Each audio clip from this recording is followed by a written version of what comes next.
প্রাদেশিক সরকার ব্যবস্থা নিয়ে দেশে বেশ আলোচনা চলছে। তবে বিষয়টি নিয়ে বর্তমানে আলোচনা হলেও এর সূত্রপাত হয় গেল ৫ ফেব্রুয়ারি। ওই দিন অন্তর্বর্তী সরকারের প্রধান উপদেষ্টা ডক্টর মোহাম্মদ ইউনূসের কাছে জনপ্রশাসন সংস্কার কমিশন যে প্রতিবেদন তুলে দেয়, সেখানে সুপারিশ করা হয় দেশের পুরনো ৪ বিভাগকে ৪টি প্রদেশে ভাগ করে প্রাদেশিক শাসন ব্যবস্থা চালু করার।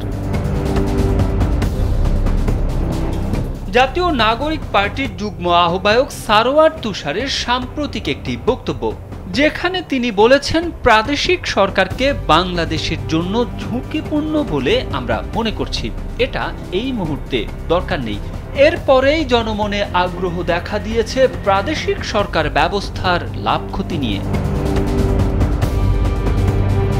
লাভ ক্ষতি বুঝতে হলে প্রথমে জানতে হবে প্রাদেশিক সরকার কি এবং একটি দেশে প্রাদেশিক সরকার ব্যবস্থা কখন প্রণয়ন করা হয়। প্রাদেশিক সরকার হলো কেন্দ্রীয় সরকারের বাইরে অঞ্চল বা রাজ্য ভিত্তিক আলাদা শাসন ব্যবস্থা। যে কোনো দেশে প্রাদেশিক সরকার ব্যবস্থা প্রণয়ন করা হয় মূলত দুটি কারণে। প্রথমত, কোনো দেশের ভৌগোলিক পরিসর এতটাই বিশাল হয় যে কেন্দ্রীয় সরকারের পক্ষে প্রতিটি অঞ্চলে কার্যকরভাবে প্রশাসনিক নিয়ন্ত্রণ বজায় রাখা সম্ভব হয় না। বৃহৎ ভৌগোলিক বৈচিত্র্যের কারণে অঞ্চলভেদে নীতি প্রণয়ন ও বাস্তবায়নে ভিন্নতা প্রয়োজন হয়, যা এক কেন্দ্রিক ব্যবস্থার মাধ্যমে অর্জন করা কঠিন। দ্বিতীয়ত হলো কোনো দেশে ভাষাগত ও জাতিগত বৈচিত্র্য এতটাই প্রকট যে কেন্দ্রীয়ভাবে একক নীতির আওতায় দেশ পরিচালনা কঠিন হয়ে পড়ে।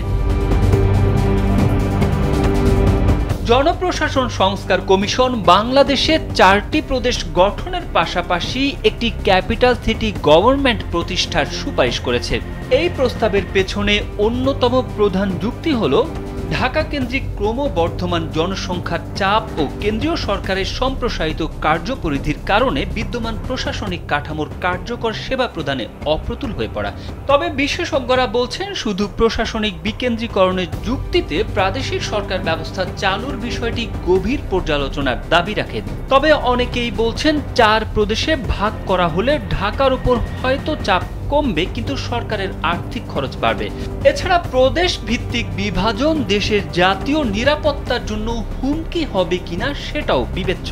সম্প্রতি ঢাকা বিশ্ববিদ্যালয়ের সমাজ বিজ্ঞান বিভাগের অধ্যাপক শফিকুল ইসলাম এক ইন্টারভিউতে বলেন, প্রদেশ ভিত্তিক প্রশাসনিক ব্যবস্থা দেশের জন্য ইতিবাচক, তবে যদি কেন্দ্রীয় সরকার আন্তরিক হয়। তারেক আহমেদ, কালবেলা।